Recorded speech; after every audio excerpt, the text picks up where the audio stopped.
kelima, orang-orang yang setiap malamnya membaca surah Tabarak.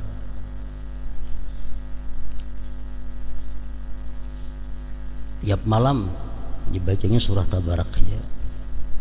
Ada surah perai, baik di benua atau rahatan di perjalanan atau rahatan di mana, bila malamnya membaca surah Muluk, Tabarakalladzi biyadihil mulku itu, nah, selamat juga daripada fitnah kubur. Ada lagi yang mengatakan hadis Rasulullah, orang yang selamat daripada fitnah kubur adalah orang yang tiap malamnya membaca. Bismillahirrahmanirrahim. Alhamdulillahirabbil alamin wassalatu wassalamu ala asyrafil anbiya'i wal mursalin sayyidina maulana Muhammad wa ala alihi wa sahbihi ajma'in. Qala al-musannif al-imam al-habib al-allamah Ahmad bin Zain bin Alawi al-Habsyi rahimahullah, nafa'ana bi'ulumihi. Wa qad qala Allah ta'ala, qul innal mauta alladhi tafirruna minhu fa innahu mulaqikum thumma turadduna ila alimil ghaibi wasyahadah thumma turadduna ila alimil ghaibi wasyahadah wa yunabbi'ukum bima kuntum ta'malun. Wa qala alaihi salam, akthiru min dhikri hadhimil lazzat, wa fi riwayah akthiru min dhikril maut fa innahu yumahhisu dzunub wa yuzahhidu fid dunya. Wa qala al-Hasan, ma ra'aitu 'aqilan qattu illa asabtuhu minal mauti hadhira wa 'alaihi hazina. Wa qala ar-Rabi' ibn Khaytham, law faraqa dhikrul mauti qalbi sa'atan la fasada. Wa min ablaghil mudhakkirati bil maut dhikru mautil aqran wal ikhwan wa kayfiyati mautihim wa khuluwi amakinihim anhum wa kadzalika dukhulul makabir wa musyahadatul marda. Wa fil hadis, walladzi nafsi biyadihi innama tu'aduna la'at wa ma antum bimu'jizin. Wa fil hadis al-akhar, ahbib ma ahbabta fa innaka mufariquh wa ish ma syi'ta fa innaka mayyit, ila akhir.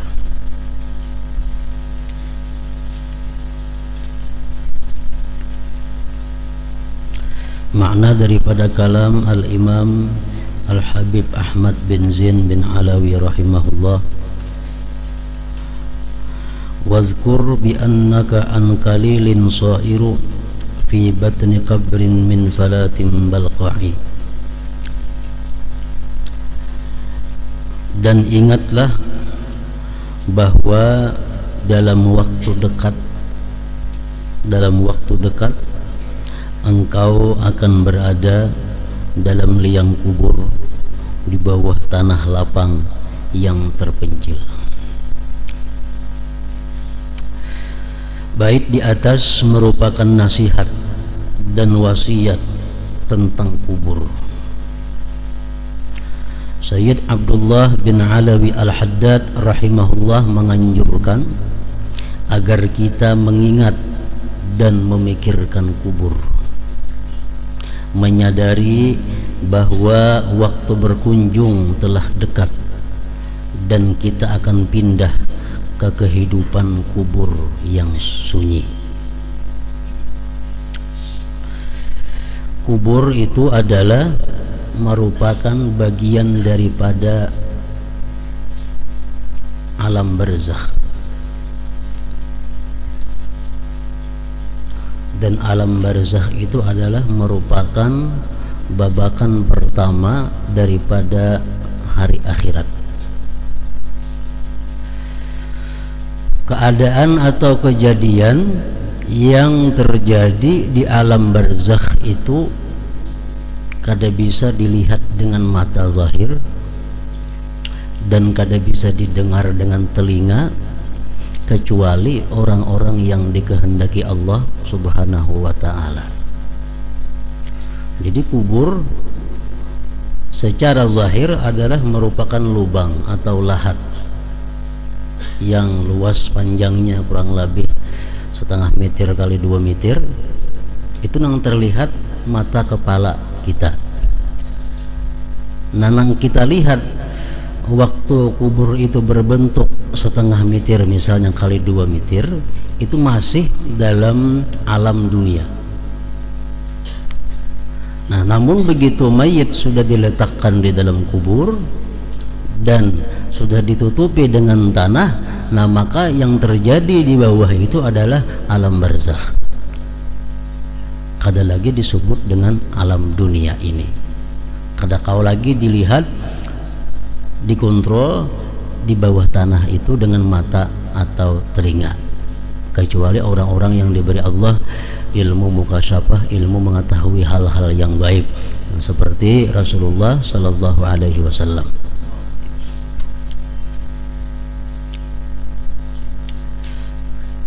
Ujar Nabi kita bersabda, ma ra'aitu manzaran qattu illa wal qabru abza'u minhu. Tidak pernah aku melihat satu pemandangan yang lebih seram, pemandangan yang lebih mengerikan daripada kubur. Di Rasulullah mengatakan bahwa pemandangan yang mengerikan itu yang pernah aku lihat adalah kubur. Itu bukan pemandangan beliau dengan mata zahir, tetapi dengan mata hati. Karena kubur itu kalau hanya mata zahir kada seram, kada mengejutkan, biasa aja. Yang kita melihat lubang setengah meter kali 2 meter. Tapi Rasulullah mengatakan bahwa pemandangan kubur itu adalah sangat menyeramkan dan sangat mengejutkan. Berarti itu beliau melihat kubur itu dengan pandangan mata hati beliau.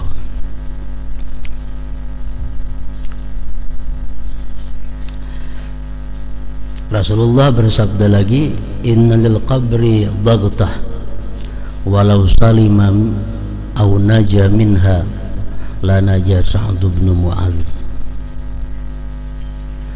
Bahwa ujar Nabi kita, kubur itu mempunyai himpitan. Artinya siapapun yang masuk ke dalam kubur itu pasti dihimpitnya. Nah, ini pun bagian daripada alam barzakh. Kita kada bisa mengetahui, kada bisa melihat, membayangkan kayak apa kubur itu menghimpit.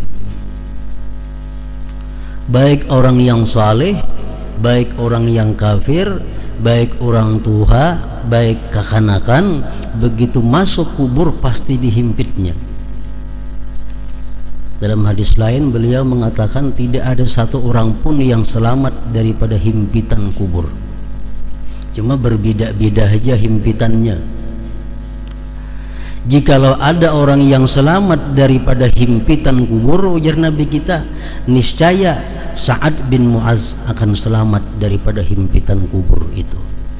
Sa'ad bin Mu'adz ini adalah salah seorang sahabat Rasulullah, di mana waktu dia meninggal dunia, Nabi kita mengatakan Sa'ad bin Mu'adz meninggal, aras itu bergoyang dan 70.000 malaikat ikut menyembahyangkan jenazahnya Sa'ad bin Mu'adz.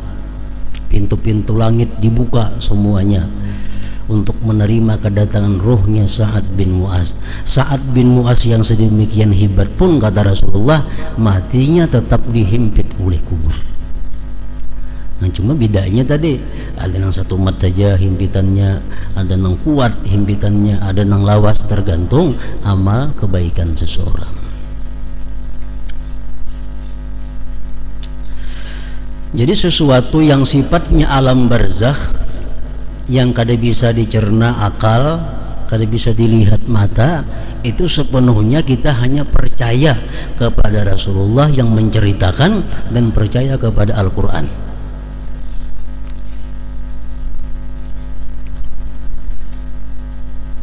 Imam Ghazali mengumpamakan, ujar Imam Ghazali, contohnya alam barzakh itu, ini contoh bukan sebenarnya. Orang nang guring, orang guring di higa kita, di samping kita, kita di samping duduk bangun, kawan di higa ini guring. Nah, kawan nang di higa ini dalam guringnya itu dia bermimpi diberikan Allah berbagai macam kenikmatan-kenikmatan.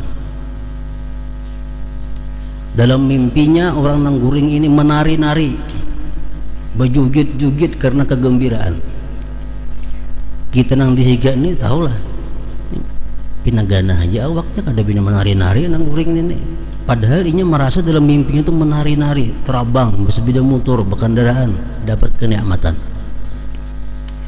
Ada juga orang guring, dia dalam waktu tidurnya itu mendapat siksa, inya dipukuli orang gila, nah kesakitan.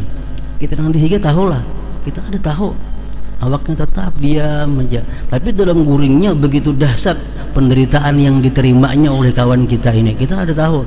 Nah itulah contohnya orang guring ini laksana berada di alam barzah yang sudah mati. Kita mungkin berada di atas pakuburan, orang yang dalam kubur ini sangat menderita, dicambuk, dipatuk ular, digigitnya kala. Nah kita ada tahu, padahal parak benar lawan kubur ini. Kenapa kita ada tahu? Karena itu bagian daripada alam barzakh, bukan daripada alam duniawi.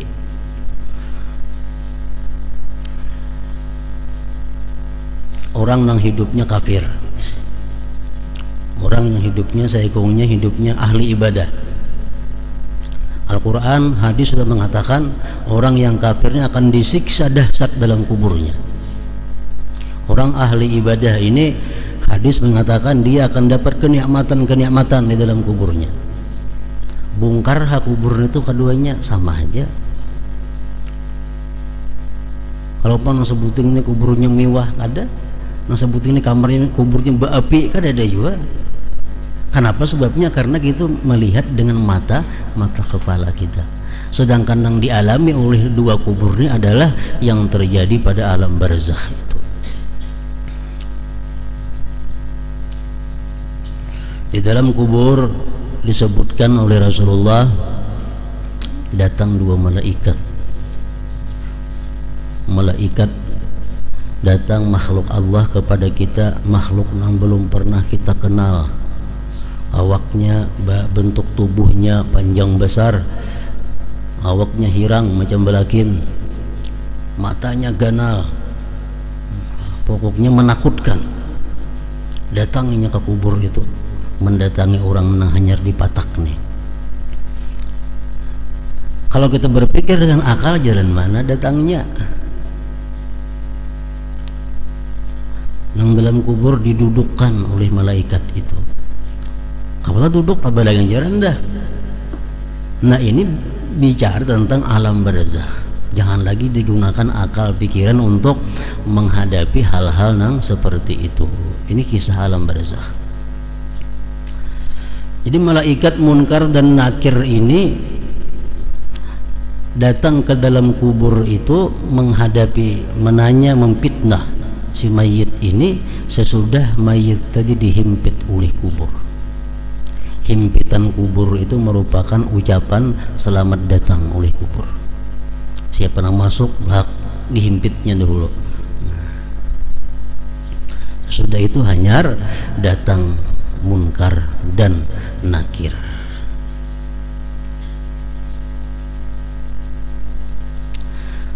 Pertanyaan-pertanyaan yang dilontarkan oleh munkar nakir itu kepada mayit ini, itu ngarannya fitnah kubur. Orang yang kada berhasil dalam fitnah kubur, dia akan mendapat azab kubur. Orang yang berhasil menghadapi fitnah kubur, ujian kubur, dia akan selamat daripada azab kubur.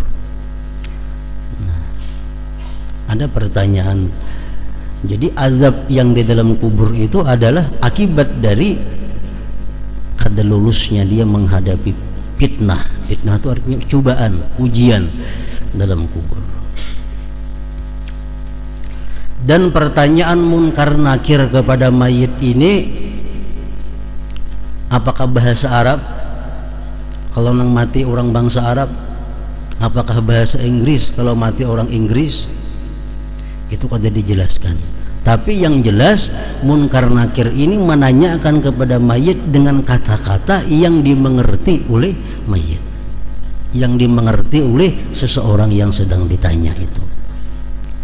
Dan pertanyaannya, banyaknya soal itu kada rata tiap-tiap orang. Ada soal nang selengkapnya, ada soal sebuting dua aja, jadi kada sama. Munkar nakir itu memberikan pertanyaan. Nang lengkap itu pertanyaan munkar nakir. Ditanyakan kepada kita, ujar munkar nakir, mar rabbuka wa man nabiyyuka wa man nabiyyuka wa ma imamuka wa ma kiblatuka wa man ikhwanuka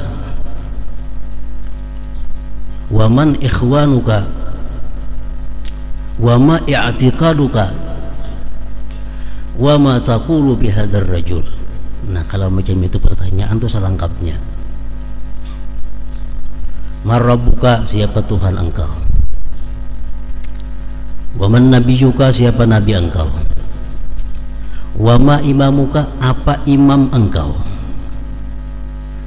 Wa ma kiblatuka, apa kiblat engkau? Wa man ikhwanuka, siapa kawan-kawan engkau? Wa ma i'tiqaduka, dan apa i'tiqad engkau?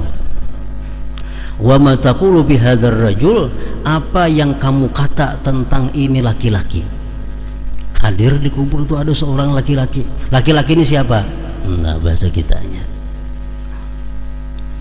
Orang yang beriman akan mudah menjawab pertanyaan itu. Allahu Rabbi, Allah Tuhanku, wa Muhammadun nabiyyi, Muhammad nabiku, wal Qur'anu imami, Quran imamku, wal Ka'batu, Ka'bah kiblati, kiblatku, wal muslimun, orang-orang Islam, ikhwani, kawan-kawanku.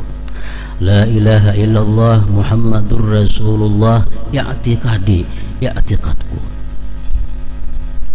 Wa hadzal rajul, ini laki-laki, huwa ialah Muhammadun sallallahu alaihi wasallam alladzi ja'ana bil bayyinati wal huda. Ini laki-laki adalah Muhammad yang datang kepada kami membawa petunjuk dan keterangan. Itu kalau dia beriman, dia akan dapat menjawab pertanyaan itu. Jadi setiap orang mati di dalam kubur itu pasti ada dihadirkan Nabi kita. Pasti ada dihadirkan Nabi kita. Ditakuni, ini siapa? Kalau kita dalam dunia kita beriman, kita akan dapat menjawab, hadza Muhammad Rasulullah ja'ana bil huda wal bayyinat. Ini adalah Muhammad Rasulullah yang datang kepada kami dengan petunjuk dan keterangan. Nah, kalau macam itu untuk menjawab itu, bujur jawabannya, terdengar suara dari langit, qad sadaqa abdi, telah benar hambaku, telah benar hambaku. Lalu ada perintah Allah lagi selanjutnya kepada malaikat-malaikat itu, fa'aprisuhu minal jannah, ambilkan dia hamparan daripada surga, wa albisuhu minal jannah, beri pakaian dia dari pakaian surga, waftahu lahu baban minal jannah, bukakan bagi dia pintu dari surga, lalu dia mendapat bau harum-haruman surga dan segala macam kenikmatan surga.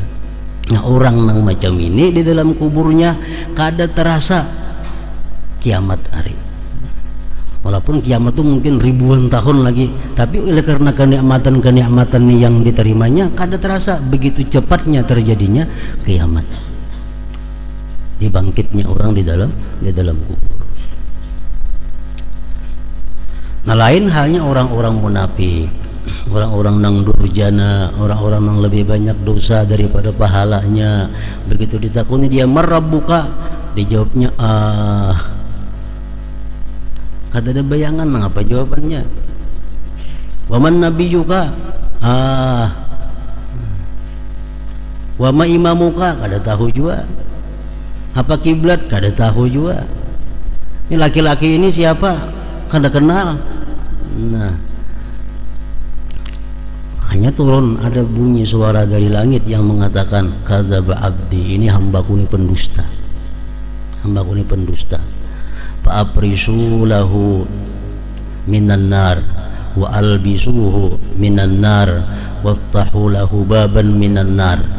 Ujar Tuhan, wahai malaikat, cariakan hamparan daripada neraka, ambilkan pakaian daripada neraka, bukakan pintu neraka ke kubur ini sehingga hawa panas neraka selalu masuk ke dalam kubur itu. Ini semuaan adalah alam barzakh yang kadang-kala kita lihat dengan mata kita, kadang-kala kita dengar dengan telinga kita. Makanya ujar Nabi kita, al-qabru imma hufratun min hufarin niran aw rawdatun min riyadil jannah.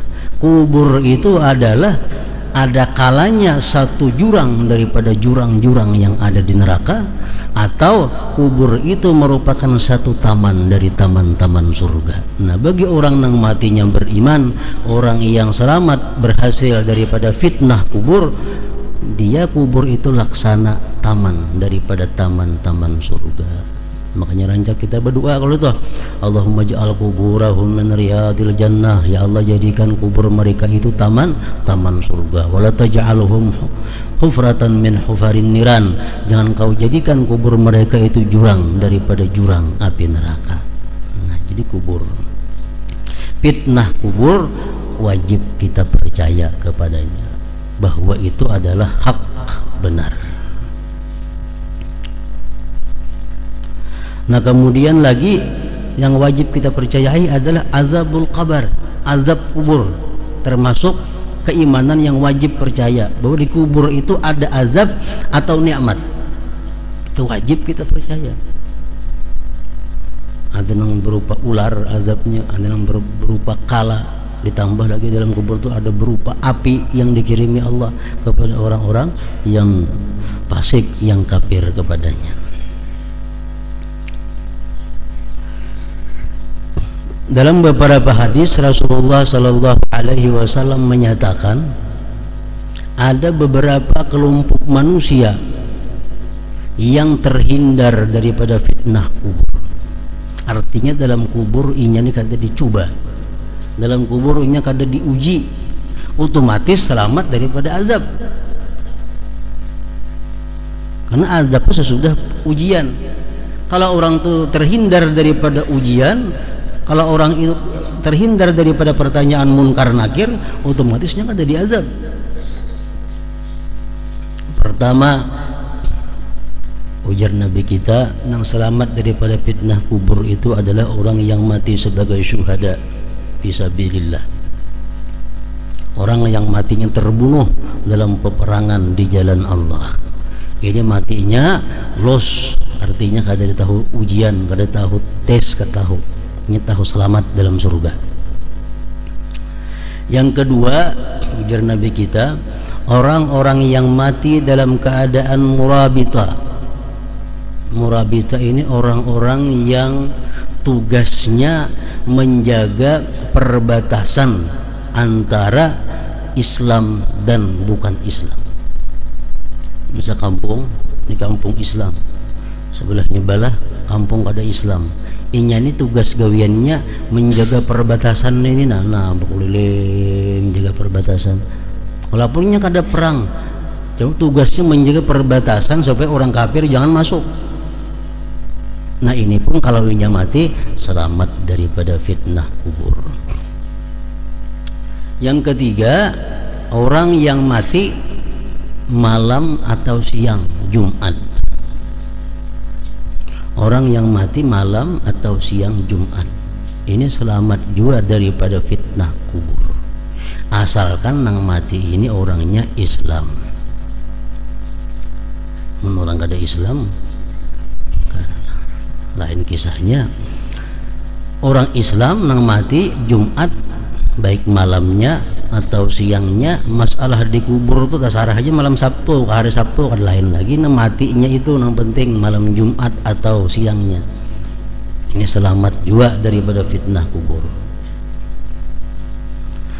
Kayak apa aja umpamanya orang itu minum arak, orang itu katuju berjudi, tapi hari Jumat mati. Ini antara dua. Barangkali inya ini sebelum mati itu diberi Allah tobat dahulu, mati, atau dia waktu mati itu dicabut imannya, kada berfungsi lagi hari Jumat itu. Hari apa kayaknya mati mun iman sudah dicabut berdahulu, kada ada gunanya lagi. Nah, jadi misalnya ada kawan kita Islam banu sembahyang banu kadainya, nah gawiannya macam-macam, timbul mati malam Jumat.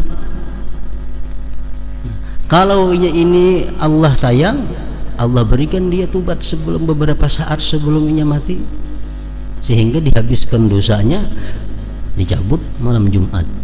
Atau di waktu dia menghadapi malaikat maut, imannya gugur. Karena waktu kita menghadapi malaikat maut itu macam-macam cobaan, macam-macam fitnah yang bisa mengeluarkan iman kita. Nah, kalau di situ gagal, iman kita sudah keluar, walaupun mati malam Jumat, kada ada lagi nilainya. Yang ketiga, tadi sudah Jumat tadi. Yang keempat, orang yang selamat daripada fitnah dan azab kubur itu adalah orang-orang yang beriman, yang beragama Islam, artinya yang matinya itu mati sakit parut. Man qatalahu batnuh, orang yang dibunuh oleh perutnya. Contohnya seperti orang yang karena muntabir.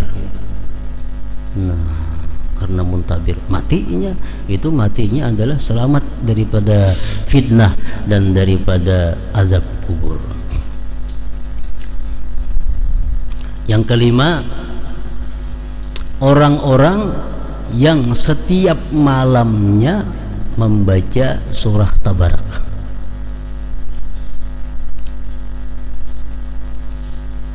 Tiap malam dibacanya surah Tabarak aja.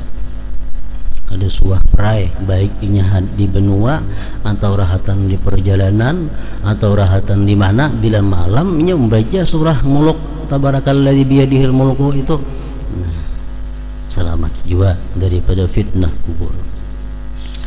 Ada lagi yang mengatakan hadis Rasulullah, orang yang selamat daripada fitnah kubur adalah orang yang tiap malamnya membaca surah Sajdah. Rajin dibaca imam subuh Jumat tuh, tiap malam. Dan alangkah baiknya kalau ini tiap malam tuh menggabungkan dua surah itu. Jadi tiap malam Tabarak dibacanya, Alif Lam Tanzil dibacanya, lebih baik lagi. Dan lebih baik lagi pulang andai kata dua surah itu hafalnya, artinya masuk dalam dirinya, lebih menguntungkan lagi di dalam kuburnya. Dan alangkah baiknya lagi kalau inya sudah hafal-hafal membaca dua surah itu di dalam sembahyang. Rakaat pertama inya baca misalnya Fatihah Alif Lam Tanzil, ini rakaat kedua inya baca Fatihah lawan Tabarakalladzi biyadihil mulku. Itu hebat lagi kalau kawan tiap malam macam itu. Nah, termasuk orang-orang yang dikatakan Rasulullah selamat daripada fitnah kubur.